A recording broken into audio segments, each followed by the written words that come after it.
आलेले आहेत आणि असं दिसून येतं की माझ्यासारख्या ज्येष्ठ नागरिकांना रस्त्यावरून चालणं देखील या खड्ड्यांमुळं अतिक्रमणांमुळं शक्य होत नाही। या ठिकाणी साधारण डायरी नरे या भागामध्ये साधारण 1.5-2 लाखाची वस्ती असून सुद्धा एकही बाग नाही, ही अतिशय दुर्दैवाची गोष्ट आहे।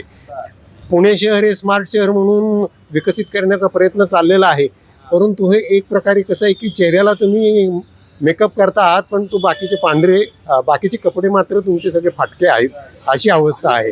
आज नऱ्यासारखे जी गावं आहेत या ठिकाणी अगदी साध्या नागरी सुविधा देखील या ठिकाणी अशा वेळीस या भागातील जर एक पत्रकार गेले 20 वर्ष अनुभव असलेले पत्रकार आहेत, ज्यांना या भागाचा अनुभव आहे, येथील लोकांचा संपर्क त्यांनी बऱ्याच लोकांशी साधलेला आहे।